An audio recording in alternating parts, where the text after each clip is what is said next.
하나님이 건지시리니 하나님께 영광을 돌려야 한다. 우리는 환난을 당할 때, 고난을 당할 때, 역경이 찾아올 때 기도해야 합니다. 다른 길은 없습니다. 반드시 기도해서 응답받아야 합니다. 하나님께 영광을 돌려야 합니다. 그러므로 성도는 환난을 만날 때 환난만 보지 말고 환난 넘어 있는 하나님의 희망과 소망을 보고 낙심하지 말고 어떻게 대처해야 되는지 말씀을 통해서 은혜를 받으시기를 예수님의 이름으로 축원합니다. 위기 때 강해야 됩니다. 위기 때에 가면 망하는 겁니다. 요한복음 16장 33절에 이렇게 말합니다. 이것을 너희에게 이르는 것은 너희로 내 안에서 평안을 누리게 하려 함이라. 세상에서는 너희가 환난을 당하나 담대하라. 내가 세상을 이겼노라. 주님의 말씀입니다. 자, 세상에 사는 사람들은요, 예수를 믿든지 안 믿든지 간에 환난을 피할 수 없습니다. 믿는 사람도 받고 없는 사람도 받습니다. 그러나 우리 믿는 사람에게는 한 가지 큰 복이 있습니다. 뭘까요? 환난을 믿음으로 기도하면 이걸 벗어날 수 있습니다. 그 말이에요. 믿음으로 환난을 기도로서 벗어나라. 하나님께서 도우셔가지고 피할 길을 열어주셔야 합니다. 이건 하나님의 약속입니다. 강조하십니다. 환난 날에 나를 부르라. 어려울 때 기도하라. 기도하면 건지신다는 확고부동한 약속입니다. 걱정하지 말고 기도만 하라는 거예요. 주님께서 소경 바디메오가 주여 나를 불쌍히 여기소서 그 소리를 듣고 지나갔습니다. 일부러 지나가신 거예요.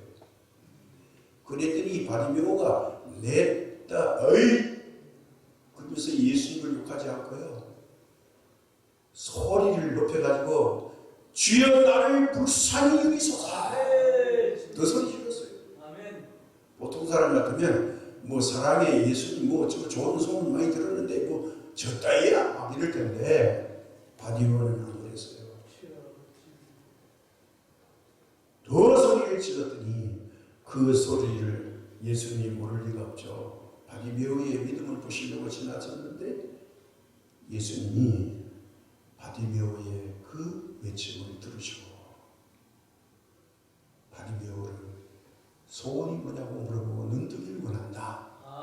내 눈을 떠라. 그리고 고쳐주셨다고요. 한 번만 불렀으면 안 되는데 두 번을 부를 때 두 번째는 온 동네가 떠나가도록 목청을 높였다는 거예요. 이게 진짜 부르는 거죠. 그렇게만 했습니까? 귀신 들린 사람 귀신 쫓아냈죠. 한센병, 자 이것도 고쳐주셨죠. 중풍병자 일어서게 했죠. 모든 무서운 질병의 환난에서 건져주실 뿐만 아니라 이건 육체적 건짐이고 진짜 건짐은 뭐예요? 믿음을 심어줘서 그들의 영혼을 구원해 주십니다. 믿는 자가 되라. 믿음을 칭찬해 주신 거예요. 우리가 육체적 환난이 왔을 때에 우리의 믿음으로 구원을 얻어야 됩니다.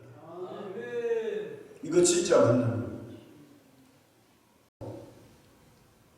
하나님을 잊어버리는 자는 누굴까요? 감사를 잃어버린 사람입니다. 감사가 없고 자꾸 불평하고 원망하는 겁니다. 누구 때문에? 무엇 때문에 뭐 불평이 계속 일어서 안 끝납니다. 하나님 잊어버린 겁니다. 감사를 회복하는 것이 대단히 중요합니다. 이것도 감사, 저것도 감사, 굶어도 감사, 먹어도 감사. 배고파도 감사, 배불러도 감사, 기쁘도 감사, 슬퍼도 감사. 감사가 입에서 떠나지 않는 사람, 하나님 관계가 회복되어 있는 겁니다. 어느 때에 감사해야 될까요? 환난 때에 감사할 수 있는 사람. 우리는 환난이 왔을 때에 감사를 회복해야 됩니다. 아멘. 우리는 잘 알죠. 구약 성경의 대표자 욥입니다. 환난의 대표자. 대표성을 가지고 있죠. 욥은 동방의 의인, 동방의 믿음의 사람으로 통했습니다. 그는 큰 부자였습니다. 요즘으로 하면 재벌 중에 재벌입니다. 거기다가 순진한 사람, 허물이 없는 사람이었습니다. 그런데 어느 날 그가 알지 못하는 순간에 무서운 재난이 들이닥칩니다. 순식간에 자녀 10명을 잊어버립니다. 재산이 다 날아갔습니다. 그리고 그가 건강했는데 건강이 위협받습니다. 치료할 수 없는 악성 종기가 나서 욥의 모든 피부가 썩기 시작합니다. 하도 진물이 많이 나니까 긁다가 안 되니까 잿더미 속에 뒹굽니다. 왜? 이 죄가요, 이 진물이 난 피부를 조금이라도 말려주니까 이렇게 뒹굴니다. 가려워서 견딜 수가 없습니다. 그의 사랑하는 세 친구가 찾아와서 욥을 보니 욥의 그 모습이 참 몰골이합니다. 뼈만 남았습니다. 사람이 욥인지 알아보지 못했어요. 일주일 동안. 하도 불쌍해서 친구들이 3명이 욥에게 말을 하고 그랬습니다. 야, 죽어도 저렇게 죽냐? 그렇게 욥을 불쌍히 여겼습니다. 낙심할 만하고 원망할 만합니다. 욥은 자식들 위해서도 예배를 드렸고요, 예물을 드리고 경건하게 살려고 애를 썼습니다. 이런 지경이 됐는데 욥은 원망하지 않았습니다. 여기서 1장 22절에 이렇게 말하죠. 이르되 내가 모태에서 알몸으로 나와 싸운즉 또한 알몸이 그리로 돌아가오리라. 주신 이도 여호와시요 거두신 이도 여호와시오니 여호와의 이름이 찬송을 받으실지어다. 찬송을 받으실지어다. 욥은 이 순간에도 감사를 잊지 않았습니다. 감사는 소위에 따라 하는 것이 아니라 진정한 하나님께 대한 감사였습니다. 아멘. 나를 지어주신 하나님, 그 하나만으로 감사했습니다. 이 땅에 재산의 유무, 자식의 유무가 아니었습니다. 자, 이 광경을 가족 중에 한 사람 남아있는 부인이 참 보다 살다 보니 별걸 다 보는데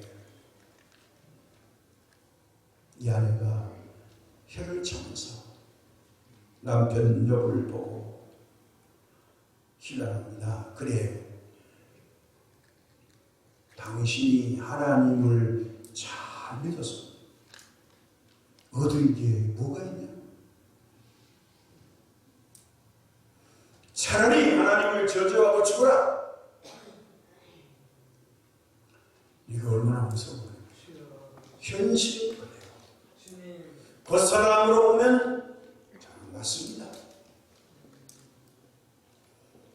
이렇게 부추길 때 격동할 수 있죠. 그래, 생각해보니까 맞아. 당신 말이 맞아. 우리 열심히 잘 믿었잖아. 그렇게 넘어갈 뿐 한데 욥은 그렇게 말하지 않아요. 여기서 2장 10절에 그가 이르되 그대의 말이 한 어리석은 여자 말 같도다. 우리가 하나님께 복을 받았은즉 화도 받지 아니하겠느냐 하고 이 모든 일에 욥의 입술로 범죄하지 아니하니라. 넘어지기 직전입니다. 너무 현실적이고 단호한 말입니다. 근데 안 넘어지죠. 어리석은 말 하지 말자. 이래도 하나님 저래도 하나님, 하나님은 변함이 없습니다. 아멘. 나도 변해야 돼요. 그는 입술로 범죄하지 않았다는 거죠. 자, 욥의 이 모습을 보면서 사랑하는 여러분, 우리는 기도해야 합니다. 아멘. 우리가 실패할 때나 성공할 때도 기도해야 됩니다. 아멘. 근데 어려울 때는 기도하는데요, 성공하고 응답받으면 기도 잘 안 합니다. 왜 안 할까요? 뱉다는 거예요. 기도는요, 잘 때도 하고 일어날 때도 하고요, 항상 쉬지 말고 기도하라고 그랬잖아요. 아멘. 좋은 일이 있을 때는 감사히 기도해야 되는데 안 해버리는 거예요. 환난이 닥칠 때도 순탄할 때도 우리가 기도해야 됩니다. 아멘. 성공하고 순탄하고 건강한 것은 하나님의 은혜였다고 우리가 감사의 기도를 드려야 합니다. 아멘. 환난이 오면 보통 사람 같으면 원망했으나 욥은 감사했습니다. 그렇습니다. 환난 중에도 하나님을 잃지 않으면 하나님은 그것을 보시고 은혜를 넘치게 부어주십니다. 환난은 하나님을 영화롭게 합니다. 순탄할 때는 자기 중심으로 살지만 환난이 오면 우리는 하나님 중심으로 변할 수밖에 없습니다. 내가 할 수 있는 것이 없기 때문입니다. 하나님을 영화롭게 하는 사람은 모두가 하나같이 다 환난을 겪은 사람들입니다. 하나님을 만난 체험과 경험이 있다는 겁니다. 그래서 우리는 환난 때도 감사, 평안할 때도 감사, 순탄할 때도 감사, 잘 될 때도 감사, 안 될 때도 감사. 아멘. 감사밖에 없습니다. 왜 그럴까요? 이렇게 살면 마지막 결론은 하나님 중심으로 살게 합니다. 무엇이요? 환난입니다. 내 방법으로 안 되는 걸 알았기 때문이죠. 내가 얼마나 부족한 사람인가를 환난을 통해서 깨달았기 때문입니다. 여기서 23장 10절에 그러나 내가 가는 길을 그가 아시나니 그가 나를 단련하신 후에는 내가 순금같이 되어 나오리라. 네. 환난을 통해서 순금이 됐다는 거예요. 자, 우리가 환난 중에 감사를 잊어버리면 인격 자체가 죽고요, 결국은 망합니다. 그러나 감사하면 영적으로 살고 하나님의 은혜를 받고 순금 같은 믿음으로 믿음의 사람이 됩니다.